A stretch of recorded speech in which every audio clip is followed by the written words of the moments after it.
Hello and welcome to Maths on the Move, the podcast from plus.maths.org. I'm Marianne Freiberger. And I'm Rachel Thomas. Deep in the bowels of the Centre for Mathematical Sciences in Cambridge, there's a tank containing lots of little green algae.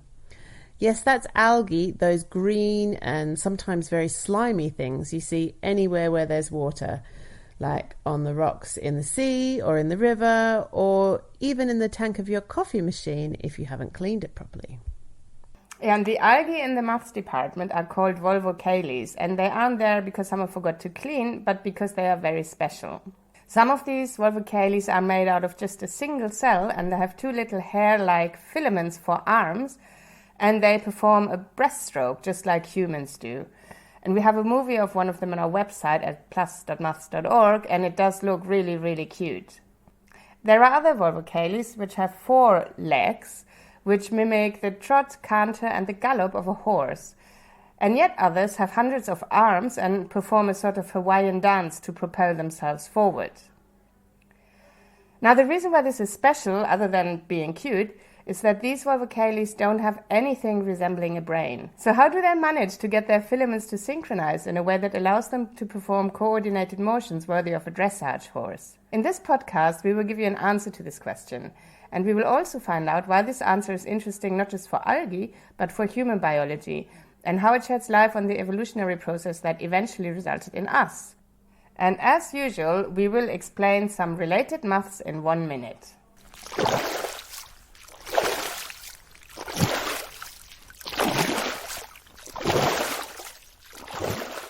So the volvocales is a group of green algae that spans from a single-cell organism called Chlamydomonas, which is about 1/10 of a hair in diameter, to organisms that have many, many cells, tens of thousands, and can be several millimeters across. That was Ray Goldstein, Schlumberger Professor of Complex Systems at Cambridge and the owner of the algae. And biologists have recognized since the late 1890s that these organisms, because they exist now, and we don't have to look in the fossil record, are very interesting to study the evolution of multi-cellularity, essentially trying to ask and answer the question of why is it that single-cell organisms evolve to become larger and more complex. So they have a very clear place in biology for that reason. They're also very interesting because they are photosynthetic, and they have cilia. They have hair-like appendages that allow them to swim. And these cilia, or flagella, as they're called when they're on the organism, are very much like the cilia in our lungs. So there's a physiological reason as well. But from the point of view of physics and mathematics, they have a beautiful high degree of symmetry. They have a fascinating means of locomotion. And so they're actually models to study many problems in biological physics and fluid mechanics. So put all together, they're multi-purpose organisms that make everyone happy. So, as well as making everyone happy, what's interesting from the point of view of human physiology, as Ray said, is that inside of our body contains little hair-like filaments whose function depend on them being able to synchronize. Again, flagella, as they're called when they're on the organism, are essentially like cilia, which are found everywhere throughout the human body and most vertebrates. And wherever you find those hair-like appendages, such as in our respiratory system, they're constantly pushing fluid around. And they exist in very large numbers, kind of carpets of cilia. And wherever you look, they're highly organized into either uniform kind of rower-like beating or things called metachronal waves, where there's a slight shift of the beat position from one to the next, so it looks like a Mexican wave in a stadium. So, given the fact they don't have a brain, what is behind this synchrony? That's what we will find out next.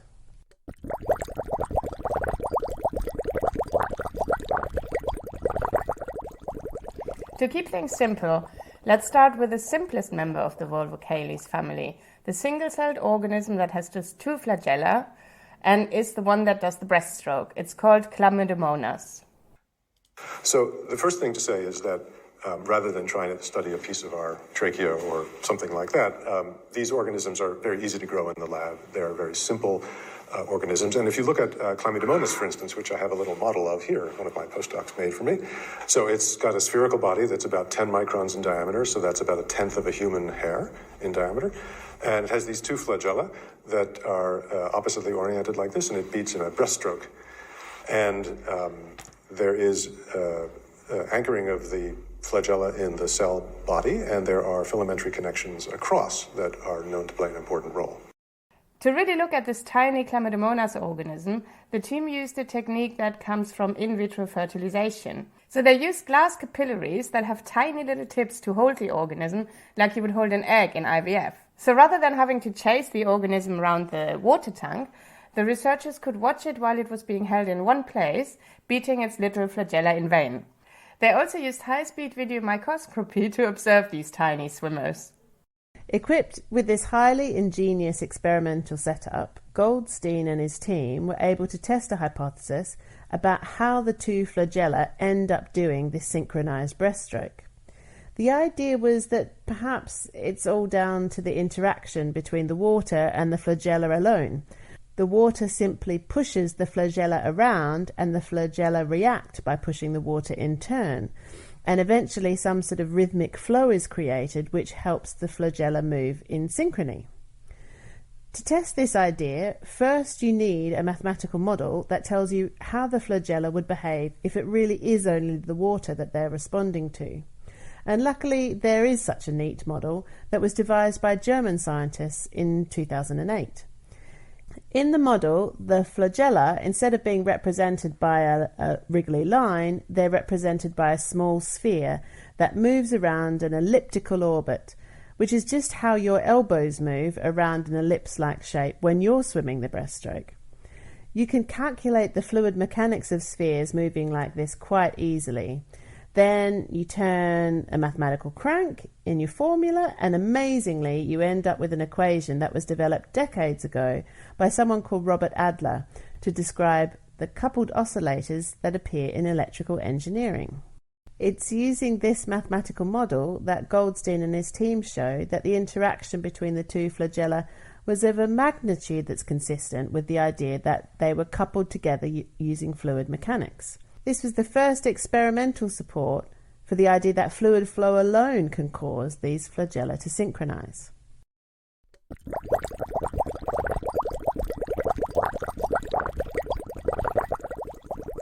So now you might stop there, because you've now got some evidence that fluid alone can get those two flagella to synchronize. But Goldstein and his colleagues didn't stop there, because only because something is consistent with some hypothesis, it doesn't mean that the hypothesis is true. Because over the centuries and even millennia that people have been doing medicine and biology, they've come up with all kinds of hypotheses about the human body or animal bodies that matched observations but turned out to be false. So we need to go a little bit further than that. And this is why Goldstein and his team did what biologists do in these kind of situations. They turned to a mutant organism, which is very similar to the original organism, but different in one particular and very clearly defined way. And they were surprised. And then began to look at certain mutants, certain organisms that have a deficiency of one sort or another. And one of them is a mutant in which the internal biochemical connections or filamentary connections between the bases of the flagella are absent. And then it turns out, almost 100% of the time, that there's no synchrony at all observed between the two flagella. And the only cases in which there is when they're very, very close together. And that led us to think that actually it's not quite as simple as just fluid mechanical coupling, that probably there are elastic filaments playing a role in the coupling. So the experiment with the mutant showed that the motion of the fluid around the cell isn't enough to make the flagella synchronize, because in the mutant, which didn't have any connections within the cell between the flagella, the synchrony didn't happen. This shows that the connection must play a role too. And in fact, Goldstein and his team found a more striking result when they looked at cells that had 3 or 4 or more flagella. That's right. In fact, one of the really striking discoveries made by one of my students was that if you look at, say, the 4-flagellated one, the flagella are arranged 2 like this and 2 perpendicular. And the patterns of beats are one-to-one correspondence to terrestrial quadrupeds like horses. You can have different kinds of gallops and canters and all of these things. And the fact that there is a lot of study of the precise cross-connections inside the cells allowed us to see whether the symmetry of the beating reflected the symmetry of the connections, and it does. So here's a really interesting connection to the mathematics of symmetry. The different gaits of a horse, say, and as we've seen of these algae, show up symmetries. For example, when a horse is walking or trotting, there's an obvious sort of left-right symmetry, as the legs on the left perform the same motion as the legs on the right, only shifted along in time. Now, for animals other than algae, including humans, there is also a question of how they can perform reasonably complicated gaits like this without thinking about it. And there's a whole branch of science called gait analysis, which investigates how the symmetry of these gaits is reflected in the symmetry within the networks of nerve cells that control the gaits. And gait analysis has important applications in both medicine but also in robotics. So, returning to our algae, the work with mutants show that the connections within the cell between the filaments also play a role in the synchronization. So the picture that we finally have is that, yes, fluid mechanical interactions can synchronize flagella. They play a role, but the internal elastic connections, which actually the biologists knew about for a long time, play an equally important role, and it's a combination of these two things. Okay, so now we know that a delicate balance of fluid mechanics and the connections within the volvocales between its filaments is necessary to get the flagella to synchronize. What, if anything, does this tell us about the cilia in our own bodies?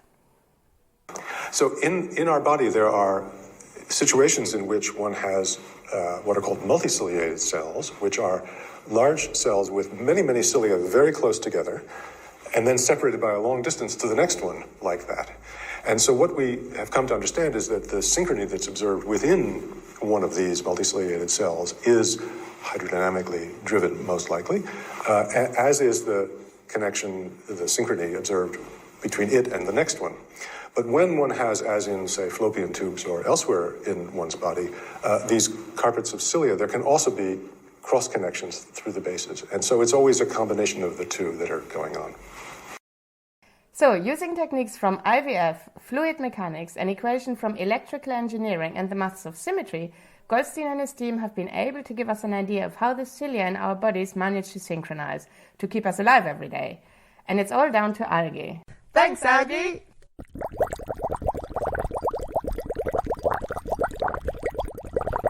But hang on, there's another question too. We said at the beginning of this podcast that volvocales and their flagella tell us something about how complex organisms, such as ourselves, have evolved from single-celled organisms like Chlamydomonas. It turns out that it's all about our need to eat, and also our need to get rid of what's left over after our meals have been digested. Yes, the important thing to understand about this question of evolution from single to multicellularity is that there are both costs and benefits to being larger.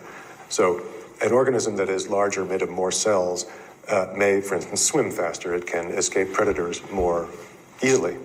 But there are metabolic costs to the scaffolding as well as the control systems that the organism has to have in order to steer, in order to build itself. So the question is always, is it worth it? And of course, predation is one important feature, but another is simply nutrient uptake and waste removal. And in that case, we were able to study the volvocales because they're spherical and it's such a simple geometry. We can actually calculate things like the rate at which nutrients are absorbed or waste products are removed. And there what we see is that as one gets to larger and larger organisms, had they no flagella and no ability to stir the fluid, they would have reached a bottleneck where their metabolic needs would have exceeded what could come in from the surroundings by diffusion. But with the stirring that comes from all of these cilia, they can bypass that bottleneck and be larger than they would otherwise be. So it taught us a lesson that the fluid mechanical flows play a role in this evolution.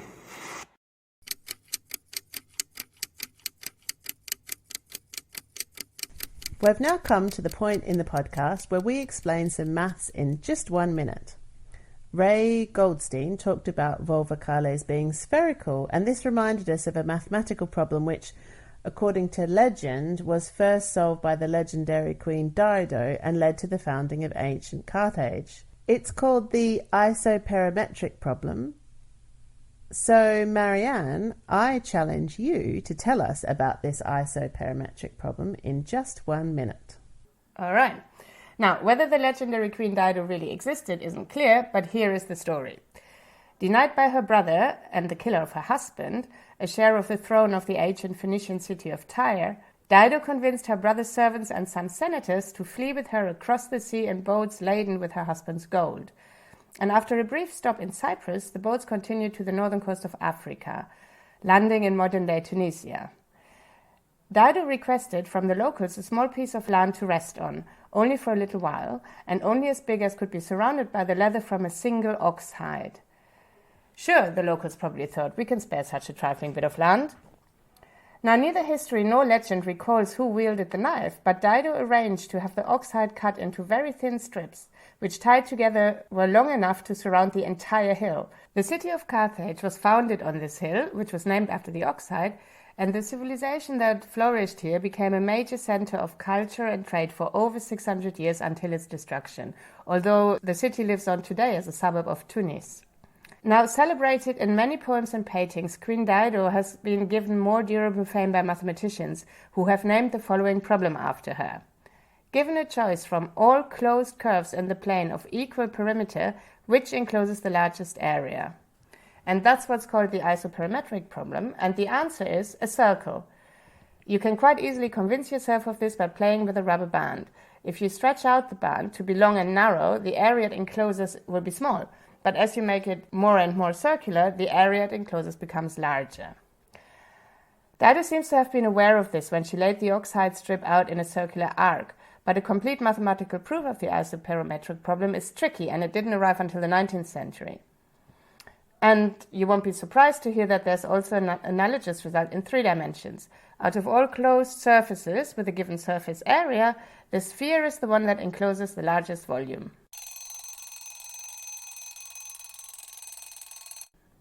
That's great. Thank you for explaining the isoperimetric problem to us and giving the answer.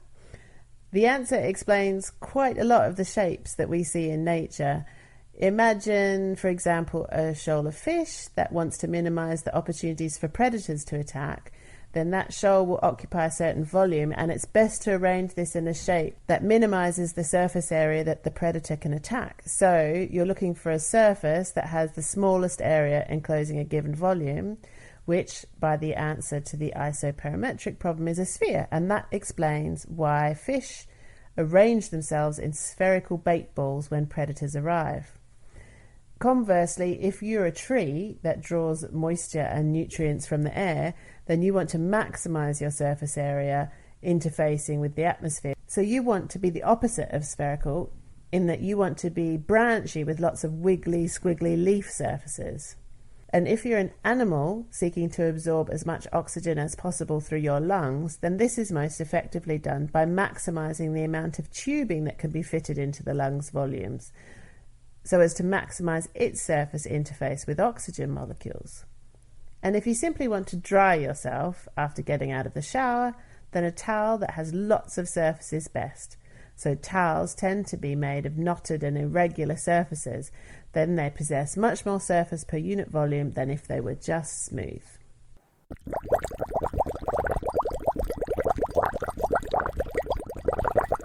And this takes us to the end of this podcast. If you would like to find out more about Ray Goldstein's work, then go to our website plus.maths.org and search for Goldstein. Thanks for listening, and bye-bye for now.